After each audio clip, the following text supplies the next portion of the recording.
visage à ma vie, mon Dieu. Je n'aime pas la maladie, non Dieu, efface mes péchés. Papa, hello. Amis auditeurs, bonjour. Toutes nos excuses pour le retard dû à des contraintes personnelles. Merci beaucoup pour d'être à notre rendez-vous ce soir. Comme d'habitude, nous allons parler de l'actualité du mois d'octobre et ensuite nous allons recevoir un de nos invités, en l'occurrence Monsieur Éric Aimé-Sémian, président de l'Observatoire ivoirien des droits de l'homme, et il va nous entretenir sur un thème processus démocratique et impunité. Vous allez l'écouter, vous allez lui poser des questions et nous allons échanger. Voilà. Donc, pour gagner du temps, puisqu'on a déjà perdu 15 minutes, on va commencer tout de suite. On ne va pas aborder beaucoup de thèmes aujourd'hui pour pouvoir permettre à notre invité de s'exprimer et échanger plus longuement sur les points que nous allons aborder. Voilà. Donc, dans les faits marqués l'actualité en ce mois d'octobre, nous avons le changement de gouvernement. Il y a un nouveau gouvernement qui a été rendu public le mardi 17 octobre 2023 et ce gouvernement a 33 membres, contrairement au précédent qui en avait 32. Et les grands changements qu'on a pu noter, c'est le départ de Mme Kandia Camara, qui est devenue présidente du Sénat, et la disparition du ministère de la Réconciliation, le remplacement du ministre des Sports. Évidemment, avant ça, on a assisté à la nomination d'un nouveau Premier ministre qui a déjoué tous les pronostics parce qu'on s'attendait vraiment pas à lui. Et donc, ce nouveau gouvernement n'a pas encore fait ses preuves pour qu'on puisse en parler. Mais par rapport à la composition, nous, on s'était plaint du fait que le ministère de la Réconciliation est disparu parce que pour nous, tout n'est pas encore réuni pour qu'on dise que les Ivoiriens sont réconciliés. Et vu les enjeux de 2025, il aurait été important que ce ministère demeure pour faire face à certaines problématiques. Dans tous les cas, la cohésion nationale a été transférée au ministère de la Solidarité. On espère qu'il y aura des actions qui seront entreprises pour régler tous les problèmes qui mériteraient d'être réglés afin d'éviter qu'en 2025, on ait encore une autre crise électorale. Voilà. Parce que les enjeux de 2025 sont vraiment très nombreux. Mais bon, on verra ce que ce gouvernement va faire. Déjà, au niveau du ministère de la Justice, ils ont commencé à changer le nom de la maison d'arrêt d'Abidjan. La maison d'arrêt de correction d'Abidjan, Maka, est devenu le pôle pénitentiaire d'Abidjan, donc PPA. Et ce pôle-là comporte 5 établissements pénitentiaires. Mais bon, on verra bien ce que ça comporte. On va faire un focus mardi sur cette question précisément parce qu'il y a beaucoup de changements en profondeur qui sont souhaitables. On souhaiterait que ces changements-là ne soient pas que structurels parce que diviser la MACA en 5, est-ce que c'est ça qui est vraiment important? On va en parler, mais déjà, on vous informe qu'il en est ainsi. Maintenant, vous qui êtes de la diaspora, il y a beaucoup qui investissent au pays et il y a eu une crise avec les VTC. Donc ça aussi, on va en parler. Ce sont des entreprises qui se sont créées pour gérer les taxis pour les citoyens. Et ils vendent ces taxis-là, soit envoyer de l'argent, eux-mêmes ils achètent le taxi, vous leur confiez votre taxi. Dans tous les cas, c'est une activité qui avait pris, qui se portait bien. Et puis subitement, en avril 2023, le gouvernement a décidé, à travers le ministère de l'économie et des finances, à travers le trésor, de suspendre toutes ces activités-là. Ils ont arrêté les nouvelles souscriptions et ils ont demandé aux propriétaires de ces entreprises-là de rembourser les capitaux des nouveaux souscripteurs et de continuer à payer les RSI, les retours sur investissement des anciens. Le problème, c'est que cette décision a été prise brutalement et sans consulter les responsables de ces entreprises qui étaient déjà engagés dans un calendrier de remboursement qui était sur la base des contrats avec leurs clients. Et maintenant qu'on surprend comme ça, c'est devenu un problème parce que dans leur fonctionnement, c'est les RSI que eux ils payent aux gens. Et les RSI, c'est pour chaque client une centaine de mille ou des centaines de mille. Et là maintenant, quand on interrompt de cette manière et qu'on demande de rembourser l'argent des nouveaux souscripteurs, ça devient un problème parce que pour certains, ils avaient acheté déjà des taxis avec cet argent-là. et il n'était pas question qu'ils remboursent tout le capital, mais qu'ils payent les RSI. Donc, ils ont des tensions de trésorerie, ils ont la pression des souscripteurs. Les souscripteurs aussi sont dans les problèmes parce que en investissant dans ces sociétés-là, ils ont fait eux aussi leurs calculs qui tombent à l'eau et donc ils demandent le remboursement intégral de leur argent, ce qui est difficile pour les responsables de ces entreprises. Et évidemment, ça crée beaucoup de problèmes. Malheureusement, il y a certains responsables de ces entreprises qui ont dispute et ceux qui sont là sont vraiment soumis à des pressions énormes qu'ils ont du mal à gérer. Donc actuellement où je suis en train de vous parler, les responsables de ces entreprises, pour ceux qui n'ont pas disparu, sont en train de s'organiser et espèrent que l'État va encadrer tout ça pour que les choses aillent mieux. Les souscripteurs, de leur côté, sont des... Nous, on a décidé de les organiser. En dehors des souscripteurs de SOTOC qui ont leur organisation, les autres sont dispersés. Donc, nous, on est en train de créer aussi un collectif avec eux pour faciliter les négociations avec les entreprises et puis voir comment chaque partie peut s'en tirer à bon compte. Mais l'idéal serait que l'État s'implique. Parce que c'est l'État qui a pris cette décision alors qu'il n'y avait pas de problème. Comme ça s'est passé avec Go Business, c'est la même chose. Et donc, il serait intéressant que l'État prenne ses responsabilités pour encadrer tout ça afin que le remboursement des entreprises soit facilité et que les souscripteurs puissent entrer dans leurs fonds. Donc, c'est dans cet esprit que nous sommes, avec les deux parties. On a écrit au ministère des Finances. On espère pouvoir obtenir un rendez-vous qui nous permette d'en parler. Mais vraiment, c'est un très, très gros problème. Nous voulons vraiment exprimer toute notre compassion à tous ceux qui ont investi dans cette affaire, mais voilà. Donc, l'autre problème qui est très important, c'est lié à la rentrée scolaire. La rentrée a eu lieu en septembre, mais il y a beaucoup de problèmes encore. Les parents se plaignent du fait que les livres changent beaucoup trop. Voilà, il y a un problème à ce niveau qui est vraiment très sérieux. À notre temps, on définit on choisit des livres pour une année scolaire. Ces livres-là peuvent être utilisés même pendant 10 ans sans qu'il n'y ait de changement. Non seulement ça aide les parents à mieux encadrer leurs enfants parce que les petits frères peuvent utiliser les livres des grands frères. Ça a donc réduit les dépenses des parents, mais en même temps, ça sécurise aussi le niveau même de l'enseignement. Parce que quand les livres changent n'importe comment comme ça, parfois même il y a des établissements qui ont leurs livres, il y a des établissements où il y a des professeurs qui imposent des fascicules aux étudiants, aux élèves, en dehors même des livres qui ont été choisis pour l'année scolaire. Donc, ça crée beaucoup de désagréments aux parents. Mais bon, c'est dans ça qu'on est. Et donc, c'est un peu difficile pour les parents. Ils s'en plaignent. Et donc, globalement, voilà, on avait parlé mardi passé de la sécurité qui accourt ici dans notre pays. C'est la recrudescence de certains crimes. Il y a les enlèvements qui sont revenus. Je ne sais pas si c'est parce que c'est la période de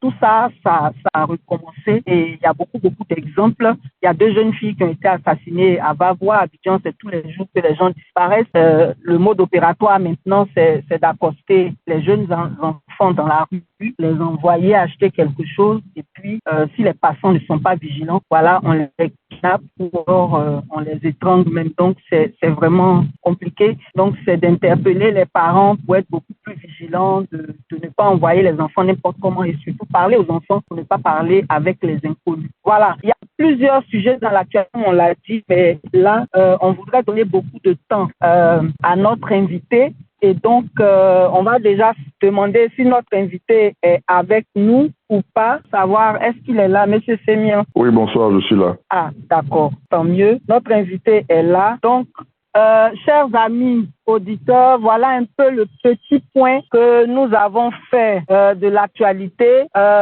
Début décembre, on aura aussi les reprises des élections dans les 10 communes et la région du Démon où les élections municipales et régionales seront à reprendre. Donc, on aura le temps d'en parler début décembre puisque nous voyons tous les premiers dimanches du mois. Voilà, donc nous souhaitons que vous puissiez poser pendant 10 minutes, quelques petites questions sur les points que nous venons d'aborder au cas où il y aurait des questions. Et après, nous allons donner la parole à notre invité qui va nous entretenir sur le thème du jour. Et puis, après, on va échanger avec, voilà. Donc, voilà.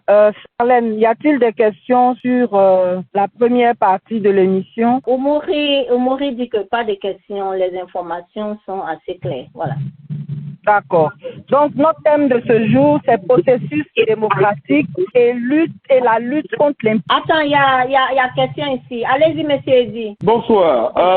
Concernant l'éducation, Edith, quelle est, sur la question des livres scolaires, je veux savoir quelle a été ou bien quelle est l'intervention des COGES. Est-ce que ces structures-là existent toujours et quelle est un peu leur intervention ou alors leur position sur cette question des ouvrages scolaires qui sont changés de façon un peu inattendue. Merci. Bon, on n'a pas parlé franchement avec les responsables des COGES. Ce que nous savons par rapport aux COGES, c'est que ces structures existent toujours, mais elles fonctionnent avec beaucoup de difficultés. Les présidents de COGES se plaignent parce que normalement, ils doivent gérer les établissements et il y a même des établissements où les COGES recrutent des enseignants. Il se trouve que le budget qui est alloué aux COGES ne leur est pas donné à temps. Il y a même certains établissements disent n'avoir même pas reçu à la fin de l'année le budget de 2022, alors qu'ils avaient pris des enseignants vacataires qui n'arrivent pas à payer. Maintenant, est-ce qu'on les consulte à des ouvrages scolaires? Je ne sais pas. Ça, c'est des décisions de l'administration. Là où les COGES peuvent dire, c'est quand les professeurs imposent des fascicules aux élèves. Voilà ce que je peux répondre. C'est bon, monsieur Eddy? C'est bon, merci. C'est bon. D'accord. Oui, allez-y. Ouais, moi, ce que je voulais savoir, généralement, ce que je voulais savoir, la montée de l'insécurité. Vous avez parlé de l'enlèvement d'enfants au niveau d'Abidjan et celui de Bavois. Celui de Bavois, vous avez vraiment donné que c'est la ville Bavois, on peut aller vérifier. Mais au niveau d'Abidjan, est-ce que vous avez des coins, ça se passe à Djamé, c'est dans quel commissariat? Et s'il y a chose, parce que bon, il faut savoir que dans ces dernières, dans 2 ou 3 mois, il y aura vraiment la Coupe d'Afrique en Côte d'Ivoire. On va être vraiment sûr si la sécurité ne sera pas trop haut, parce que moi, je compte venir avec mes 2 enfants et je voulais savoir, parce que si la manière que vous parlez, si l'insécurité, moi je pense que ça va freiner beaucoup de personnes à venir. Moi, je voudrais que quand vous donnez des informations comme ça, essayez de donner vraiment des trucs qui sont, qu'on peut, parce que nous, on est ici, voir c'est pas d'informations, Google et tout, quelque chose pour pouvoir s'orienter, quoi. Donc,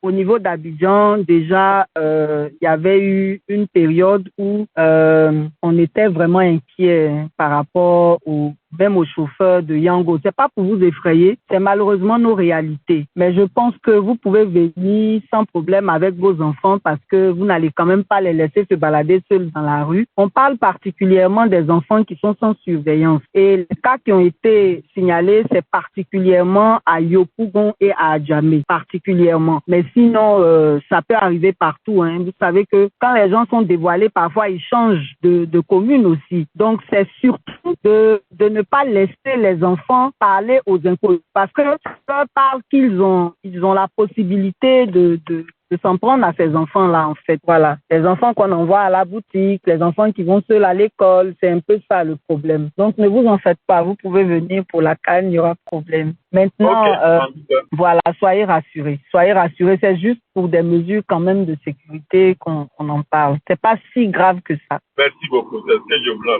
All right. Voilà. OK. Donc, si vous permettez, nous allons permettre à notre invité de nous entretenir sur son thème. Après qu'il aura fini, on va lui poser des questions et si vous voulez revenir sur d'autres sujets aussi, vous pourrez toujours le faire. Donc, on va donner la parole à monsieur Éric Aimé Sémian, expert international droits de l'homme et président de l'Observatoire ivoirien des droits de l'homme. Il va va s'exprimer sur le thème suivant, processus démocratique et la lutte contre l'impunité en Côte d'Ivoire. Voilà. Monsieur Sémion, vous êtes prêt? Merci. Bonsoir à tous. Bonsoir à l'ensemble des auditeurs. Bonsoir à tous ceux qui ont pris de leur temps pour suivre et pour marquer un intérêt particulier à ces échanges que nous aurons ce soir. Je voudrais d'entrée de jeu indiquer qu'il ne s'agit pas d'une conférence ou encore d'un cours, mais plutôt d'échanges. Et donc, je souhaiterais proposer la méthodologie suivante qui est que je vais peut-être faire des réflexions, poser les bases et des idées ou plus alimenter les discussions et les échanges. Donc, il serait souhaitable à ce stade-là qu'on ait plus d'échanges qui nous permettraient d'entrer beaucoup plus en profondeur à travers ces échanges-là, plutôt que je ne sois dans une position où je vais seulement développer et dire des choses qui relèveraient simplement de mes vues individuelles. Donc, Madame la présidente de ACI qui m'avait invité, si cette méthodologie vous convient, je ne sais pas si vous avez quelque chose à dire. Non, mais c'est bon. Ça permettra aussi à nos auditeurs de beaucoup plus s'exprimer. Aucun problème. On fait comme vous avez décidé. Il n'y a pas de problème. Allez-y. D'accord. Merci à tous. Il nous a été demandé de parler de processus démocratique et de lutte contre l'impunité. D'entrée de jeu, il faut qu'on s'accorde sur ce qu'on appelle processus démocratique. C'est quoi un processus démocratique? C'est quoi la démocratie? Tout le monde connaît la démocratie selon la définition qui nous est donnée, n'est-ce pas, de la vieille pensée de Périclès, le pouvoir du peuple, par le peuple et pour le peuple. Maintenant, un processus démocratique, il consisterait en quoi? Il faut bien qu'on s'entende là-dessus. Et donc, je voudrais dire que pour parler de processus démocratique et de lutte contre l'impunité, il faudrait d'ailleurs qu'on puisse s'accorder sur ce qu'on appelle processus démocratique et ensuite lutte contre l'impunité. Et dans une troisième partie, voir, n'est-ce pas, le lien, les interactions qu'il peut bien y avoir entre un processus démocratique et la lutte contre l'impunité. Dans un premier temps, pour parler de processus démocratique, accordons-nous déjà à savoir ce qu'on appelle démocratie. La démocratie, c'est l'une des plus vieilles expressions de sciences politiques qui a toujours existé à travers les âges. Mais bon, on retient la définition classique et passe-partout qui est que c'est le pouvoir du peuple, par le peuple et pour le peuple, selon l'ancienne définition donnée par Périclès et qui est abusivement attribuée à l'ancien président américain Abraham Lincoln. Si la démocratie, c'est le pouvoir du peuple par le peuple pour le peuple, ça veut dire que l'entre, n'est-ce pas, de l'exercice du pouvoir, c'est le peuple. Et donc, le processus démocratique, c'est tout processus et artefact qui consiste à placer le peuple, les citoyens préindulativement au cœur de l'exercice du pouvoir. C'est ça, de manière sommaire et ramassée, un processus démocratique. Ce qui reviendrait à dire que, par processus démocratique, il faut simplement attendre par quel moyen est-ce que l'exercice des droits et libertés publiques est garanti, par quel moyen est-ce que l'inclusion et la participation populaire et collective sont garanties. Et en le disant, je veux dire, nous essayons d'enfoncer une porte déjà. Le processus démocratique, je suis au regret de vous dire que ce n'est pas un point culminant qui sera atteint. Dans la vie d'un État, avec toutes les dynamiques politiques et sociales qu'il y a, la démocratie est une quête perpétuelle. La raison d'être même de l'État, c'est justement de chercher la démocratie. C'est-à-dire le pouvoir est organisé autour de la démocratie. Et donc, l'objectif que doivent viser les dirigeants, c'est constamment comment nous arranger pour que le peuple soit au cœur du pouvoir. C'est ça. Donc, par processus démocratique, il faut entendre la raison d'être même de l'existence de l'État et la raison d'être de la présence de certaines personnes au pouvoir. Ainsi, la question de la démocratie se pose avec une plus grande acuité dans les États africains. Pourquoi? Parce que les États africains, justement, se caractérisent par le fait que la démocratie a toujours constitué le plus gros enjeu. Beaucoup de penseurs disent que peut-être que la démocratie n'est pas adaptée à l'Afrique.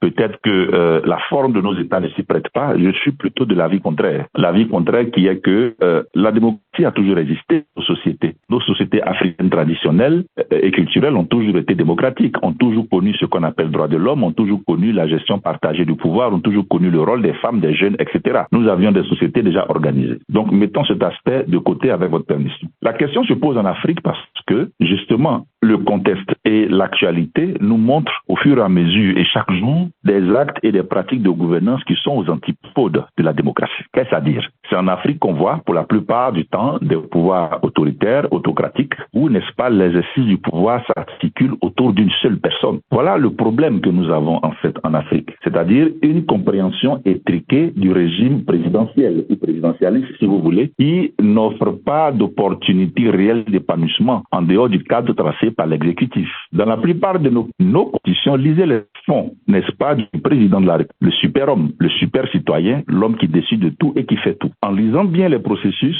les constitutions, vous vous rendez compte que les présidents de la République, dans nos systèmes présidentialistes, ont autorité sur le Parlement, ont autorité sur le judiciaire, ont autorité sur l'armée. Donc, en fait, concentrent l'essentiel du pouvoir entre leurs mains. C'est Montesquieu qui disait que tout homme qui a du pouvoir est porté à en abuser. Et il ne croyait pas si bien dire parce que, justement, le problème de l'Afrique que nous connaissons, n'est-ce pas, avec tout ce qu'il y a comme atteinte à la démocratie, est lié au fait que nos constitutions, nos textes fabriquent de super citoyens, de super présidents, de super entités qui se placent au-dessus, n'est-ce pas, des citoyens dans leur ensemble et qui, dans leur marche quotidienne et respective, ne font travailler à les viendra. Donc, à travers le processus démocratique, l'ensemble des processus par lesquels les citoyens deviennent les maîtres du jeu, c'est-à-dire l'ensemble des processus par lesquels les citoyens voient leurs droits respectés dans leur plus grand détail. Qu'est-ce à dire? Est-ce que les citoyens ont la liberté d'aller et de venir? Est-ce que les citoyens ont le libre droit de vote? Est-ce que les citoyens ont la liberté d'expression? Est-ce que les citoyens ont la liberté d'association, etc., etc. D'un autre point de vue, il y a une certaine pensée qui vise à faire croire à l'ensemble de la population que dès lors qu'on parle de démocratie et de processus démocratique,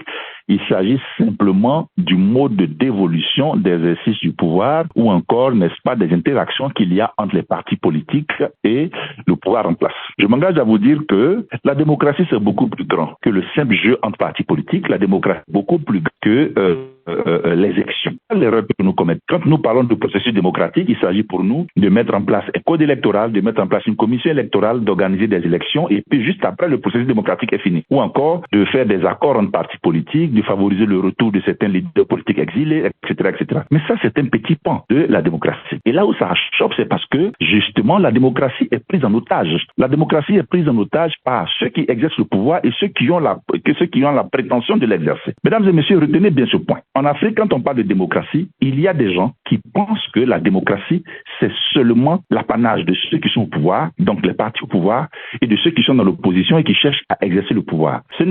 On ne sera pas dans un processus démocratique fini pour la simple raison qu'il y aura un dialogue politique. On ne sera pas dans un processus démocratique clair pour la simple raison que 3 tondus et 2 pelés, n'est-ce pas, seront rentrés parce qu'il y aura eu des actes de contrition ou parce que, etc., etc. Non. Pourquoi est-ce que je ne suis pas d'accord? C'est parce que dans ce jeu-là que vous voyez, n'est-ce pas, de chasser-croiser entre partis politiques, mais le peuple n'intervient pas en réalité. Le processus démocratique, c'est le processus quotidien par lequel les citoyens participent à l'œuvre de gouvernance. Est-ce que les citoyens sont informés des lois qui sont prises? Est-ce que les points de vue des populations sont écoutés? Est-ce que les citoyens vivent paisiblement et en sécurité? Est-ce que la justice est indépendante? Est-ce que la gouvernance se déporte au niveau local, n'est-ce pas, pour que les populations puissent y participer? Est-ce que les citoyens ont droit à l'éducation, à la santé de base, etc. La démocratie, c'est au quotidien. Du coup, pour nous, dès l'instant où les citoyens ne sont pas en mesure de participer à l'œuvre publique, dès que les citoyens ne sont pas en mesure d'être inclus, n'est-ce pas, dont la cité est gérée, ne sont pas dans un processus démocratique. En clair, ce n'est pas parce qu'on met en place des organes électoraux, on organise des élections, un tel gagne et d'autres perdent, et ainsi de suite tous les 5 ans, qu'on dira que c'est un processus démocratique. Et vous aurez vu que malgré tous ces efforts qui sont faits, on ne voit toujours pas de résultats parce qu'on a une compréhension assez étriquée de la démocratie. La démocratie, c'est le respect des droits de l'homme, c'est le respect des libertés publiques. La démocratie, c'est la mise en place d'institutions vraiment qui soient républicaines et indépendantes. Ça, c'est le deuxième point de mon intervention. Donc, le premier point, c'était la participation citoyenne des populations comme premier élément de la démocratie. Premier élément, donc, la participation et l'inclusion citoyenne comme fondement de la démocratie. Donc, dans participation et inclusion citoyenne, on a les droits de l'homme, la liberté d'expression, jusqu'à quel point est-ce que les populations sont impliquées, n'est-ce pas, dans la gouvernance. Le deuxième point, c'est, si vous voulez, la mise en place d'institutions. C'est ça, la démocratie. Je le prends une fois, la démocratie, c'est pas l'élection seulement. Donc, comment faire pour avoir des institutions qui garantissent le premier point que j'ai développé, c'est-à-dire la participation et l'engagement, n'est-ce pas, des citoyens dans la gouvernance. Il faut des institutions démocratiques et républicaines, c'est-à-dire des institutions qui sont aveugles. Aveugle signifie qu'ils ne voient pas les intérêts de Mamadou ou de Binita, mais qui verront l'intérêt, n'est-ce pas, de la collectivité et de l'intérêt général. On n'est pas dans un processus démocratique tant qu'on a des institutions qui sont redevables que devant le président de la République, donc le super citoyen, le super puissant. Et en parlant du président de la République, je parle de l'institution, mais je ne parle pas de la personne qui l'incarne en ce moment. Je ne parle pas d'individu, mais je parle d'institution. Il faut qu'on s'entende sur ça. Donc les institutions démocratiques sont aussi le fondement de la démocratie, donc de tout processus démocratique, parce que c'est par le truchement de ces institutions que le premier point dont j'ai parlé, c'est-à-dire la participation citoyenne, en réalité portée effet. Et par est-ce que les citoyens peuvent s'exprimer? Comment et par quels moyens les citoyens peuvent-ils demander le respect de leurs droits, etc. Au rang de ces institutions figure au premier point la justice. La justice, c'est le baromètre de la démocratie. La justice, c'est le baromètre de la vie sociale, en réalité. Dans toute société, y compris dans les sociétés féodales les plus désordonnées, l'idée de justice existait déjà en elle-même. Et donc, mettre en place une justice, un système judiciaire, c'est une grande responsabilité. Jusqu'à quel point est-ce que la justice est indépendante? Jusqu'à quel point est-ce que tous les citoyens sont égaux devant la justice? Jusqu'à quel point est-ce que les autorités sont elles-mêmes redevables et responsables devant la justice? Jusqu'à quel point est-ce que la justice n'est pas sélective? Jusqu'à quel point est-ce qu'il y a des faits qui, dont certains peuvent être jugés et d'autres pas devant la justice? Voilà donc le premier élément. Le deuxième élément, c'est, si vous voulez, l'équilibre, vous voulez, la séparation des pouvoirs, qui nous permet de voir qu'il nous faut un pouvoir judiciaire, je viens d'en parler, mais il nous faut aussi un pouvoir législatif. En réalité, l'idée d'une législature, d'un pouvoir législatif, c'est pour contrôler les actes de l'exécutif. Mais en Afrique, qu'est-ce qu'on perçoit? On perçoit que la plupart des institutions qui sont là, au lieu d'être républicaines et incarner, consacrer la séparation des pouvoirs, sont plutôt là pour accompagner et aider, n'est-ce pas, le président de la République dans son action. Voilà. Je vais dire, ça pose un réel problème parce qu'en réalité, s'il n'y a aucune institution capable de constituer un frein à l'évolution, ou du moins au programme et aux actions, n'est-ce pas, du président de la République, ça pose un problème. Je veux dire par là qu'il faut des institutions qui encadrent et souvent qui se posent comme des limites à l'action de l'exécutif. Voilà un peu. Les institutions de la République elles-mêmes ne savent que leur rôle garantit la démocratie. Si la justice n'a pas conscience, si le Parlement n'en a pas conscience, il y a problème. Mais à côté de cela, la pratique qu'on voit en Afrique, c'est que on crée des institutions au gré des saisons, au gré des humeurs, n'est-ce pas, qui sont redevables. Regardez un peu. Regardez bien dans la Constitution, vous verrez quels sont le nombre d'institutions censées être républicaines que nous avons et quel est, n'est-ce pas, le apport utilitaire, l'utilité marginale, en fait, sur l'évolution démocratique, sur le vécu des citoyens. Vous verrez qu'il y a beaucoup d'institutions dont la présence ne se justifie même pas. Ou du moins, il y a beaucoup d'institutions alors que soit l'appareil judiciaire, soit le Parlement aurait pu s'en occuper. Et donc, si dans un processus, on pense qu'on est en train de faire un processus démocratique parce qu'on crée beaucoup d'institutions, on se trompe. Le processus démocratique, ce n'est pas le processus démocratique qui consiste, n'est-ce pas, à créer des institutions pour infini. Mais le processus démocratique est celui-là qui nous permet de nous assurer qu'on a créé très peu d'institutions démocratiques, mais qui auront leur rôle, qui auront leur raison d'être et qui joueront leur rôle. Raison pour laquelle je dis et je réponds. Voilà. Et donc, le processus démocratique digne de ce nom est celui-là, juste d'avoir tiré et garanti la participation et l'inclusion des citoyens, permet en place d'institutions démocratiques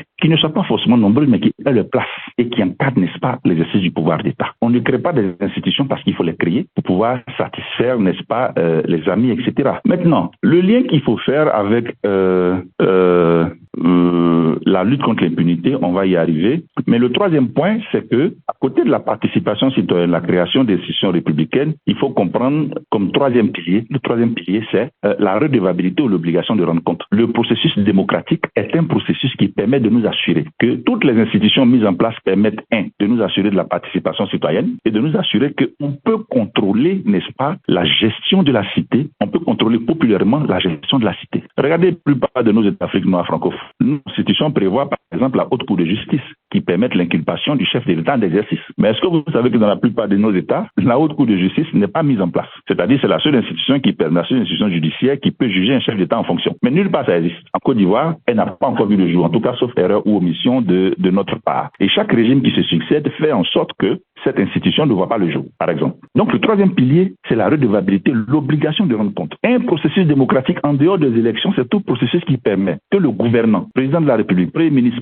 rende compte de sa gestion et qu'il y ait des mécanismes qui permettent de donner des bons points et de donner de mauvais points. L'avantage que ça permet, n'est-ce pas, aux citoyens de se situer par rapport à la façon dont il est géré. Est-ce que je suis bien géré? Est-ce que je suis mal géré? Est-ce que la gouvernance prend en compte mes préoccupations? Quel est le lien avec la lutte contre l'impunité? Alors, le lien, il est évident après tout ce que nous avons dit, qui est que la lutte contre l'impunité suppose qu'il y a déjà impunité. C'est parce qu'il y a impunité qu'on veut lutter contre cette impunité. L'impunité, c'est quoi? L'impunité, c'est le fait que l'obligation de rendre compte n'existe pas et que la justice fonctionne à double vitesse et que ceux qui sont en charge de missions publiques, ceux qui sont en charge d'exercice de prérogatives de puissance publique commettent des actes pour lesquels ils ne sont pas punis. Un processus démocratique est un processus qui garantit que, les droits et libertés sont garantis pour tous, mais en même temps qu'aucun acte qui soit violation de la loi ne reste impuni. Dans la plupart de nos sociétés en crise et qui ont connu des crises, la Côte d'Ivoire, la République centrafricaine, la République démocratique du Congo ou encore là partout où il y a conflit, regardez que le dénominateur commun, c'est l'impunité. On dit que on va prendre des armes et à s'affronter ou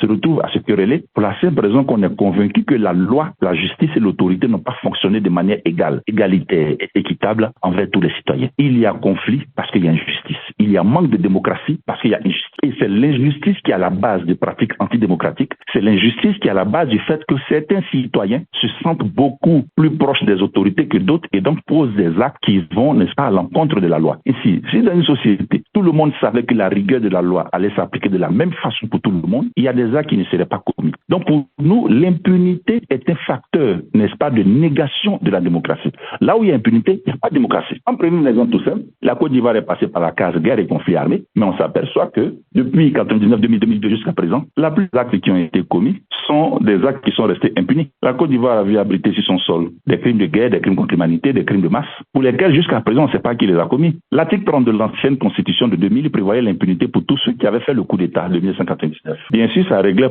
peut-être un problème conjoncturel, mais on a vu après que parce que des gens ont fait un coup d'État, n'ont pas été sanctionnés, bien au contraire, ont eu une prime à l'impunité. La Côte d'Ivoire s'est enlisée dans un cycle de tentatives de coup d'État à n'en point fini. Pour la simple raison qu'on avait donné un signal fort qui est qu'on peut faire un coup d'État et puis après, par un jeu de tripatouillage des lois et des constitutions, on peut se garantir l'impunité. On a vu après le phénomène, n'est-ce pas, des chefs de guerre, des chefs rebelles ou du moins de grands commandants militaires qui occupaient des zones du territoire, qui commettaient des crimes à leur guise et qui jusqu'à présent ne sont encore punis. Voilà. Et donc lorsque des actes sont posés comme ça crée un sentiment d'injustice. L'injustice crée le déséquilibre social. Et c'est ce déséquilibre social qui est à la base de pratiques non démocratiques. Ainsi, si on sait qu'un tel ou un tel va poser des actes et qu'il ne sera pas puni, pourquoi voulez-vous que nous ne fassions pas de même? Et donc pourquoi voulez-vous que nous croyions encore à l'effectivité de l'autorité de l'État lorsqu'on sait que celle-ci devient, n'est-ce pas, sélective? Lorsqu'on sait que, je veux dire, pour avoir la prime à l'impunité, il faut se rapprocher du pouvoir d'État, il faut se rapprocher du parti au pouvoir pour pouvoir faire ce qu'on veut. Et en le disant, nous parlons de l'ensemble des régimes qui se sont succédés en Côte d'Ivoire. Et lorsque vous quittez même notre pays, vous partez dans plusieurs pays africains, on verra que la pratique est la même, comme s'il y avait un certain syndrome, un virus qui avait attaqué tous les États africains. En réalité, se rapprocher du pouvoir est une prime qui permet de faire ce qu'on veut, est une prime qui permet, n'est-ce pas, poser des actes toute impunité, et puis, n'est-ce pas, de passer entre les mailles du filet. C'est ce sentiment d'injustice qui est à la base, n'est-ce pas, de disparité sociale, c'est ce sentiment d'injustice qui est à la base du fait que beaucoup de citoyens ne... Oui, je voudrais pouvoir m'arrêter là pour dire qu'il faut faire la distinction entre processus démocratique et processus électoral. La même chose, la démocratie, ce n'est que les élections. Le processus démocratique, il est fait au quotidien. Et un processus démocratique, il ne doit pas prendre fin. C'est la raison d'être de l'État, c'est la raison d'être de l'existence des autorités. Et un processus démocratique, c'est la raison d'être, n'est-ce pas, d'une société organisée comme celle auquel nous aspirons. Et un processus démocratique, c'est la raison d'être, n'est-ce pas, de ce qu'on appelle l'État de droit. Le processus démocratique, il est à mettre en lien direct avec l'État de droit. L'État de droit qui ne signifie ni plus ni moins que la primauté doit être faite à la loi, au droit, et tout le monde compris est justiciable devant la loi. Je vous remercie. Merci. Vraiment, merci beaucoup, Monsieur Sémian. Donc, si quelqu'un veut intervenir, qu'il pose sa question. Oui, allez, docteur Eddy. Excellente présentation à l'invité. Très, très, très excellente présentation et très bien détaillée d'ailleurs. Alors, la partie peut-être qui me préoccupe, c'est la participation citoyenne. Avec tout le constat que nous avons aujourd'hui, manque d'engagement civique des populations. Je voulais vraiment entendre de sa part, en tant qu'expert, les quelques pistes que des hommes de pratique comme Edith, moi-même et autres personnes puissent explorer, exploiter beaucoup plus pour emmener cette population-là à prendre beaucoup plus conscience du rôle qu'elle doit jouer dans ce processus démocratique-là. Et là, en disant ça, je termine la question. Je voulais surtout mettre l'accent sur la société civile, y compris les syndicats, même les qu'on appelle les confessions religieuses, etc. Alors, voilà ce que je voulais entendre de lui. Ok. Alors, il y a eu des interruptions. Est-ce que l'intervenant peut, est-ce qu'il peut reprendre sa question? Oui, bien entendu, je peux répondre. Je dirais, oui, je reprends. Je dirais ceci que la partie qui m'intéresse le plus dans votre présentation, que j'ai trouvé vraiment très, très, très, très belle et bien détaillée, c'est la participation citoyenne, c'est-à-dire celle du peuple. Nous nous rendons bien compte que que l'engagement civique est un des maillons très faibles dans les processus démocratiques ou alors dans la démocratisation de nous. La question que je pose, c'est vous amener à nous offrir, sur la base de votre expérience, quelques pistes qui permettraient à des hommes et des femmes de pratique sur le terrain de pouvoir que des hommes et des femmes de pratique sur le terrain peuvent exploiter pour vraiment accroître l'engagement civique et la participation des citoyens et des citoyennes. En d'autres, comment renforcer la participation citoyenne d'après ce CESEMI, c'est ça? Voilà. Ok, d'accord. CESEMI, vous avez la parole. Ok, merci pour cette belle question. J'ai presque envie de dire que les réflexions doivent continuer.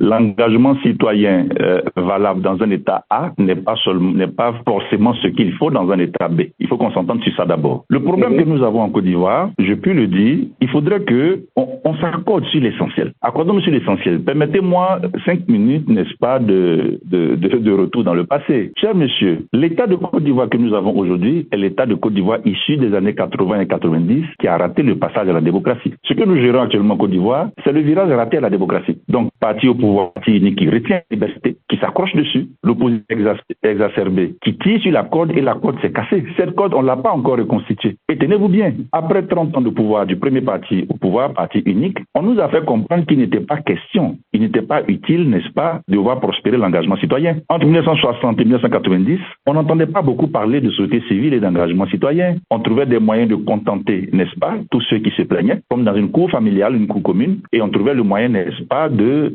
donner un retour de bâton à tous ceux qui étaient vraiment, qui se présentaient comme étant des durs accueillis. Il n'y avait pas cette idée qu'il fallait des franges de la population qui puissent faire un travail honnête et citoyen, un engagement citoyen. La notion d'engagement citoyen a vu le jour, bon, je dirais pas, mais a connu sa vitesse de guerre après les années 2000 en Côte d'Ivoire. Quand vous regardez, ça fait 20-23 ans, c'est nouveau. L'idée de l'engagement citoyen, ce n'est pas, je veux dire, ancré dans les esprits. Si bien qu'aujourd'hui, quand vous êtes engagé dans la société civile, beaucoup ne comprennent pas. Le chemin classique qu'on a, c'est quoi? Quand vous faites des études, il vous faut avoir un bon travail dans la fonction publique ou bien un bon travail dans le privé et le tour est joué. Point besoin d'avoir de l'engagement citoyen parce que tout tourne autour de l'État. Mais figurez-vous que dans les pays développés, les intellectuels, on ne les trouve même pas dans les universités, on les trouve dans la société civile, on les trouve dans les think tanks, on les trouve là où on produit la pensée. Mais dans nos démocraties, l'objectif était de tuer les endroits là où peut prospérer la pensée. Donc, il ne faut pas se décourager parce qu'en réalité, l'engagement citoyen, ce n'est pas compris par les autorités. Regardez bien ceux qui nous gouvernent. Les 3 différents régimes qui nous ont gouvernés, c'est des gens d'une certaine époque, c'est des gens qui ont dépassé 60-70 ans. Donc, à l'époque où ils étudiaient, à l'époque où ils ont commencé à travailler, la question d'engagement citoyen, c'était pas ce qu'il y avait de mieux à faire. En l'État, qu'est-ce qu'il faut faire? Il faut des citoyens engagés, premièrement. Il faut des citoyens qui sachent ce qu'on appelle l'engagement. Il y a une différence entre l'engagement et l'intérêt. Vous pouvez être intéressé à la démocratie, ça ne fait pas pour autant un engagement. Un engagement, c'est une raison d'être. Un engagement, c'est une cause pour laquelle vous êtes prêt à laisser votre vie. Un engagement, c'est une cause pour laquelle vous êtes prêt à, n'est-ce pas, galérer, à vivre le martyre. C'est ça l'engagement. Deuxième point, s'engager autour de quoi? On ne s'engage pas dans le vide, on s'engage pour une cause. Quelle est la cause sur laquelle vous choisissez de vous engager? C'est ça. Et quand vous choisissez de vous engager, la démocratie, c'est vaste. Il y a plusieurs piliers sur lesquels on peut s'engager. Mais on s'engage sur quoi? Vous voulez lutter pour la participation.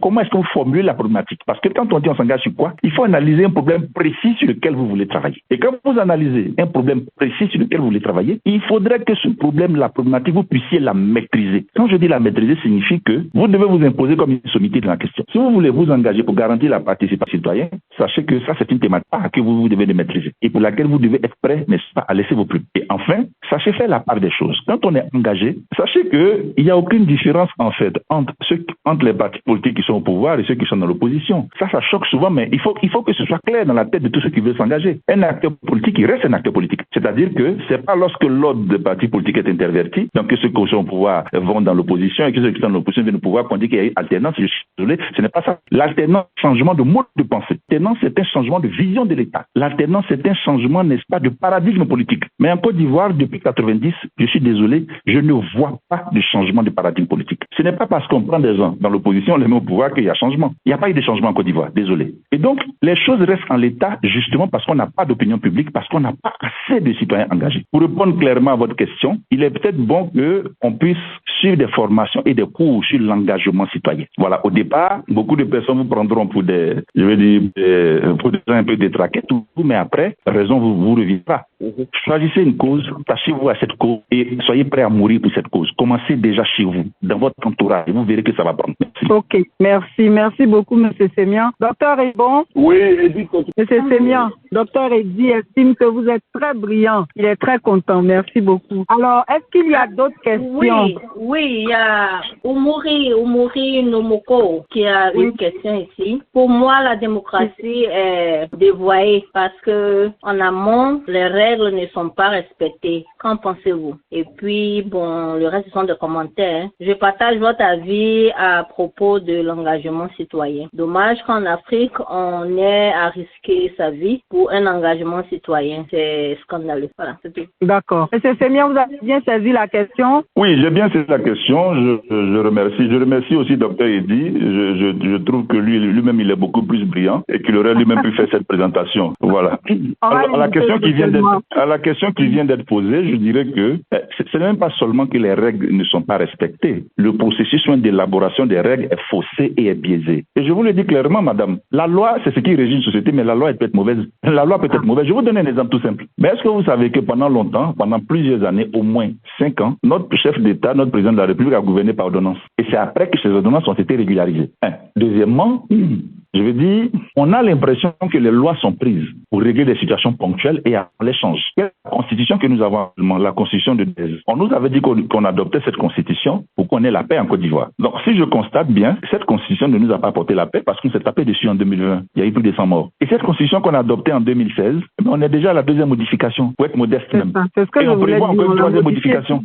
Oui. Et donc, en enlevant la limite d'âge, 2016, c'était pour contenter un ami politique, paix à son âme, avec qui on avait fait l'appel de Daoukro. Et maintenant, il est question de remettre la limitation d'âge parce que le contexte s'y prête plus. Alors, tant qu'on aura ces petits jeux mesquins autour de l'intérêt général, on ne va pas s'en sortir. Quelles règles à respecter lorsque ces règles-là même excluent déjà, madame, les citoyens et les populations? Figurez-vous que on dit qu'il faut adopter loi portant organisation attributionnement d'une commission électorale indépendante. Alors, du jamais vu. Une commission qui est censée être indépendante, les acteurs qui sont au cœur du fonctionnement de cette institution, c'est justement des acteurs politiques. Alors, qu'est-ce qu'on fait de la notion d'indépendance? Et donc, autour de cette commission électorale, on parle de tout sauf de son indépendance. Mais la loi est passée, c'est une règle du jeu, mais c'est une mauvaise règle du jeu. Celui qui dirige la commission représente le chef de l'État. Le chef de l'État qui lui-même est encore dans la course. Alors, qu'est-ce qu'on appelle un représentant? Un représentant, c'est quelqu'un qui agit ni plus ni moins qu'au nom et pour le compte de son mandataire, pardon, de son mandant. Un représentant, c'est un mandataire. Il n'est pas là intitulé personnel, il n'est pas là parce qu'il est beau, il est là parce qu'il a une mission. Donc, lorsque le président d'une commission électorale est là pour une mission, il est en mission. C'est ça. Quel est l'indicateur qui va permettre de savoir qu'il est un bon messager, un bon employé, un bon envoyé et un bon représentant? Ce l'indicateur, c'est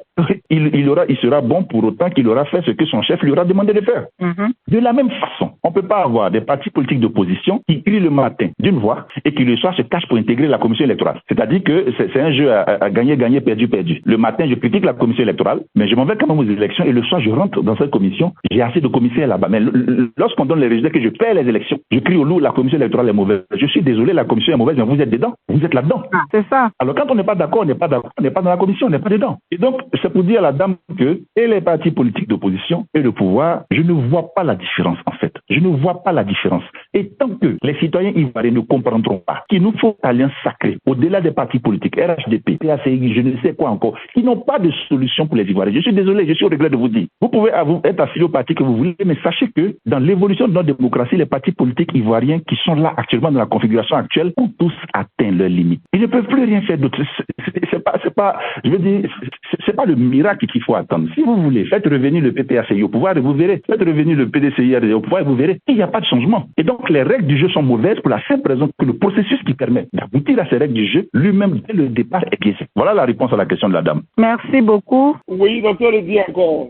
Mais je voudrais encore une fois revenir peut-être à des choses un peu plus pratiques. Et puis, j'apprécie aussi son retour dans l'appréciation. Quand on regarde le paysage politique ivoirien aujourd'hui avec tout ce qui est dressé, encore une fois, tout en étant d'accord et abondant dans le même sens avec la réponse qu'il a donnée précédemment, 3-4 points pour un expert en droit de l'homme qui regarde beaucoup plus les violations au quotidien, mais surtout des populations les plus défavorisées. Je voudrais simplement avoir, avec l'expérience du terrain, moi je suis basé aux États-Unis pour l'instant, 3 éléments selon lui, que, encore une fois, des hommes et des femmes de pratique peuvent intégrer. Et là, c'est beaucoup plus direct, pas une vue vraiment générale chose, mais beaucoup plus direct.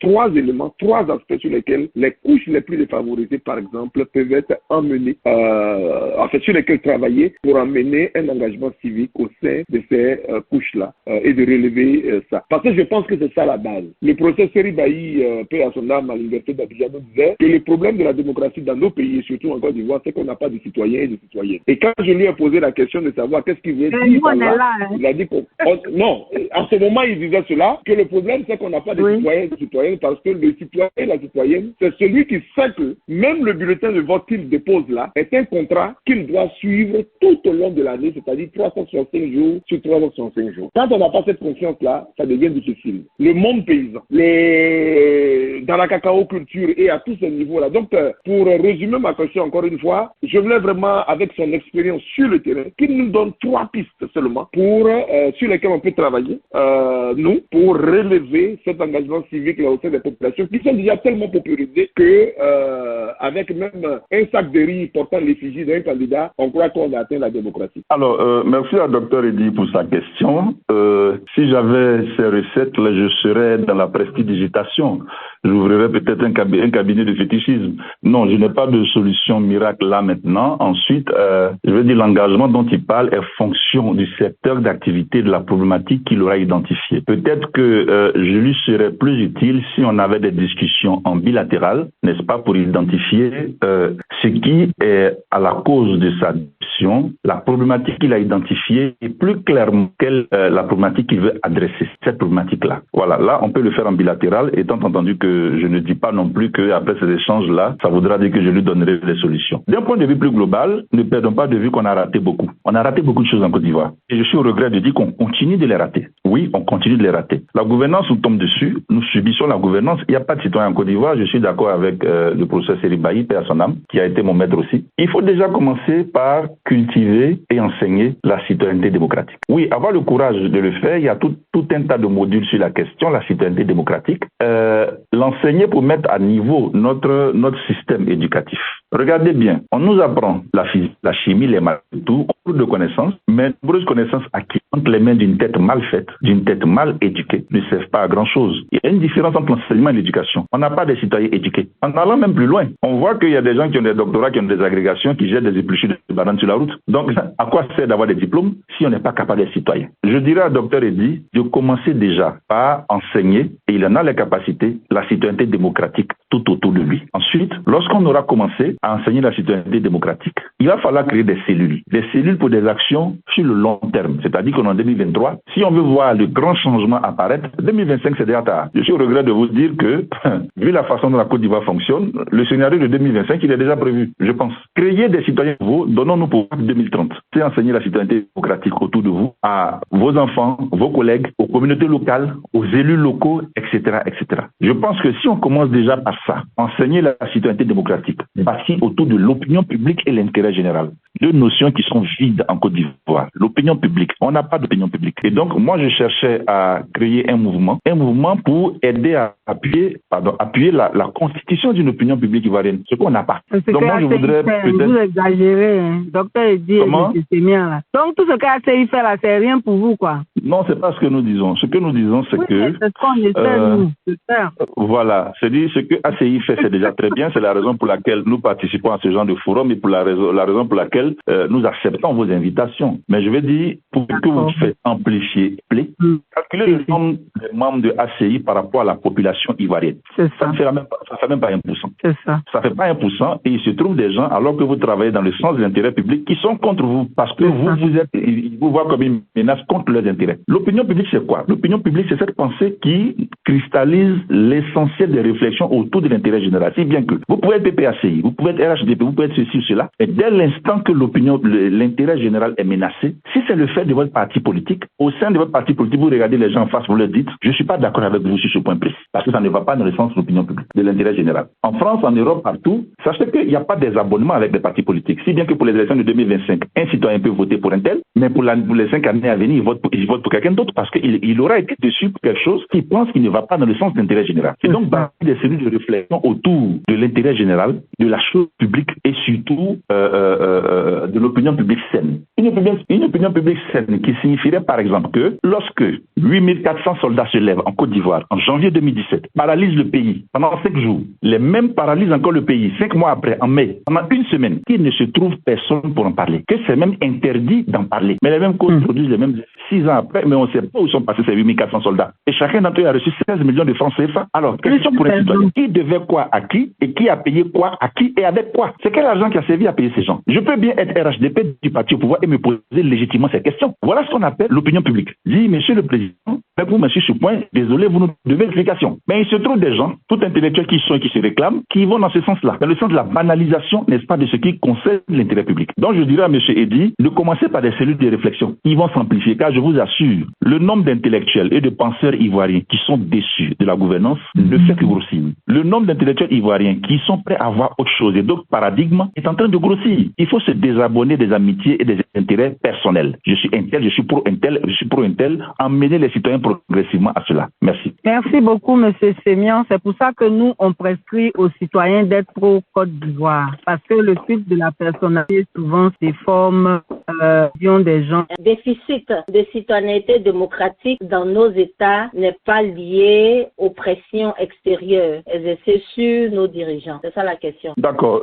Il faut établir clairement la relation entre gouvernants et gouvernés, donc entre détenteurs de droits et débiteurs d'obligations. Voilà. En tant que citoyens ivoiriens, ceux qui nous donnent des obligations, c'est nos dirigeants. Reçoivent-ils des pressions extérieures? On n'en sait rien. Et on n'est pas censé savoir. À la limite, ça ne nous intéresse pas. On est dans un contrat social, une société qu'on a décidé de bâtir ensemble. Des gens sont venus devant nous, donc nos alter ego citoyens, venus nous dire qu'ils ont un contrat, qu'ils ont, si vous voulez, un projet de société. Au nom de ce projet de société, ils ont été élus ou portés à la tête du pays. Et ce faisant, ils nous doivent des comptes sur la façon dont ils gèrent la cité, avec nos biens, avec nos impôts, etc. Dans le contrat qu'on a, il n'y a pas de tiers là-dedans. Il n'y a pas de tiers censé être tapis dans l'ombre, qui est censé leur mettre pression ou pas. Voilà, tout bêtement, c'est ce que je peux dire. Et donc, qu'ils reçoivent des pressions ou pas, je pense que ça, j'ai presque envie de dire, ça les regarde. Mais pour ce qui nous regarde dans nos rapports avec eux, il faudrait qu'ils nous rendent compte sur la façon dont la cité est gérée. Et justement, vous voyez, c'est comme des ballons d'essai. Les dirigeants de la plupart des pays africains, ils poussent un peu le ballon. Quand ils poussent le ballon et nous reculons, ils vont encore pousser la borne au fur et à mesure jusqu'à nous pousser dans nos derniers retranchements. Mais tant qu'on n'aura pas des citoyens qui n'ont pas peur, parce que s'engager citoyennement ne signifie pas défier l'autorité. S'engager citoyennement ne signifie pas insulter les autorités. Non, loin s'en faut. S'engager citoyennement ne signifie pas qu'il faut détester Mamadou Poubineta. S'engager citoyennement signifie qu'il faut prendre conscience de son rôle dans la société. L'homme n'est homme que dans le citoyen. Et donc, rester extérieur ou pas, je ne pense pas que ce soit un point qu'il faille retenir comme le déficit d'engagement citoyen. J'ai défini ici, j'ai donné des pistes pour dire que dans le cas précis de la Côte d'Ivoire, l'engagement citoyen n'a pas droit de citer, n'est pas visible pour la simple raison que l'évolution démocratique de la Côte d'Ivoire depuis 1960 jusqu'à 1990 n'a pas laissé le choix à l'émergence d'une alternative en fait d'engagement citoyen. On n'a pas vu ça parce que... Ok, donc rapidement, Ouri dit que merci de la réponse. Je suis d'avis avec vous. Donc, Ouri est satisfait. Okay. D'accord. OK. Bon, vraiment, nous voudrions dire merci. Merci beaucoup à M. Sémian. C'est la première fois qu'il participe à nos émissions. On espère qu'il va revenir une autre fois sur un autre thème. M. Sémian, est-ce que vous avez un mot de fin? Pas de mot de fin particulier, sauf à remercier ACI, sa présidente, l'ensemble des participants. Et merci pour les échanges. Je voudrais exhorter tout le monde à s'engager. Si on ne s'engage pas, à s'engager citoyennement. Si on ne s'engage pas citoyennement, nous et nos enfants et nos descendants n'auront pas la liberté à laquelle nous avons droit. On va remercier encore une fois notre invité, remercier tous ceux qui ont pris de leur temps pour participer à l'émission. Nous excuser encore du retard et vous promettre que la prochaine fois, il n'en sera pas ainsi. Charlène, est-ce que tu as des annonces à faire avant qu'on ne conclue? Non, on n'a pas d'annonce. Je vais juste dire merci à M. Eric, dont j'ai beaucoup apprécié le ton de parole et puis le calme avec lequel il répond aux questions, mais avec beaucoup de fougue. Donc, merci bien, monsieur Sénien, et merci. D'accord. Merci, Charlène. Je voudrais dire aux invités de Mind Radio que notre prochain rendez-vous est en principe pour le 3 décembre 2023 et c'est le jour de mon anniversaire. On verra si je serai disponible pour l'émission. On vous le confirmera. Merci, vraiment merci à tout le monde. Passez un excellent mois de novembre. Et puis, on a rendez-vous en principe le 3 décembre. Merci à The Mind Radio. Merci à Charlène. Et puis, excellente soirée à tout le monde. Rendez-vous début décembre. Merci. Okay. Happy birthday. À l'avance. Voilà. Merci.